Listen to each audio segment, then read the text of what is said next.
Hello everyone, and welcome back to another session of Dark Souls 2 PvP and another weapon showcase. This time I am using the Manslayer katana.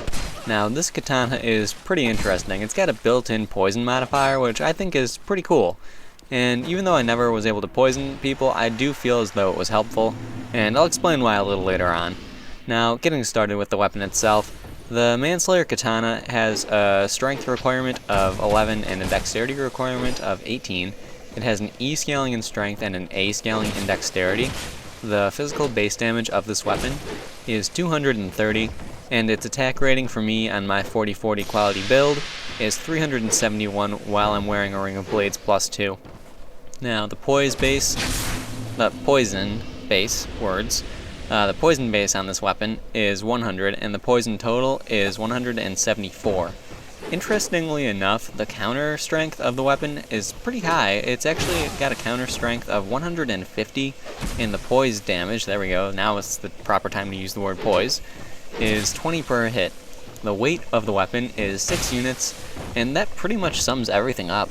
Now, this weapon is pretty fun to use. I actually did enjoy using this weapon a lot, which is strange. I didn't really like the katanas very much in Dark Souls 1, but now I'm starting to really like them a lot. I do like the fact that its R2s, when two-handed, are slashing now instead of... well, they were slashing before, but they're quicker and more viable, really, is what it is. Overall, it's a fun weapon to use. I definitely did like it, and it has a lot of good things going for it. The damage output is really not bad. It definitely is good, and its poison definitely, I do feel it is helpful. Even though I wasn't able to poison someone with it, I do feel as though it definitely helped keep the pressure on them and caused them to react a little bit differently than they would have if I was using, say, the Black Steel Katana or the Uchi Katana or a Washing Pole. I feel as though the poison definitely helped keep the pressure on and cause a little bit of panic, so it's a good thing. Now, when this weapon is on the poison upgrade path, I did actually check that out for you guys. When it's on the poison upgrade path, it changes the scaling, so it's got an E in strength and a B in dexterity. It also lowers the physical base damage down from 230 to 220, which isn't a huge deal. The attack rating drops a lot from losing that scaling, though, and it drops it down from the 371 to a 315, both of those while wearing the Ring of Blades +2. The poison base, on the other hand, went up to a base of 143, and the total is 143 plus 135, so I think 278 sounds about right. So yeah, the poison total is about 278, and that is pretty good. With that, it probably would easily poison people, and you know, it remains to be seen which one of the two is the better to use, a normal or a poison one.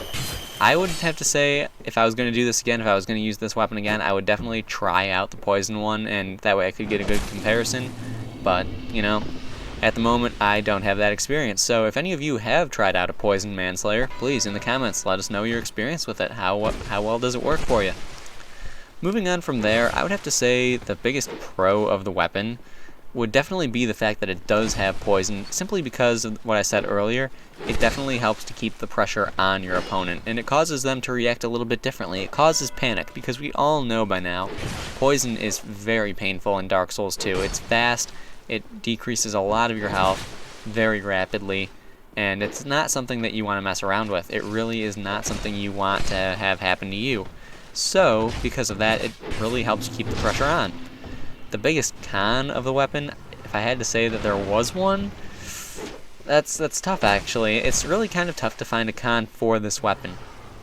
I mean, yes, it does have a slightly low damage output in comparison to a few other katanas. It is not the most powerful of them, but you have to keep in mind it does have that poison buildup, so that's something that's really kind of a big deal. It really is a huge deal. It makes the weapon really what it is. If it didn't have that poison buildup, it would just be like the Uchi Katana or something. I don't know. I feel like the poison is really the main factor of why someone would want to use this weapon. So that's just my opinion on it. Correct me if I'm wrong. If you want to use this weapon for some other random reason, let me know. overall, I had a good time with this thing. I definitely feel like I fought a lot of katana users while I was using it. I don't really know why that is exactly, but it's just what seemed to happen. I also got invaded quite a bit while I was using this thing as well, so it is what it is. I'm not going to complain. I like getting invaded. And actually, I'm going to start announcing when I'm in a certain area, so hopefully I can start getting invaded more. I'll be doing that. I'll be announcing that over my Twitter.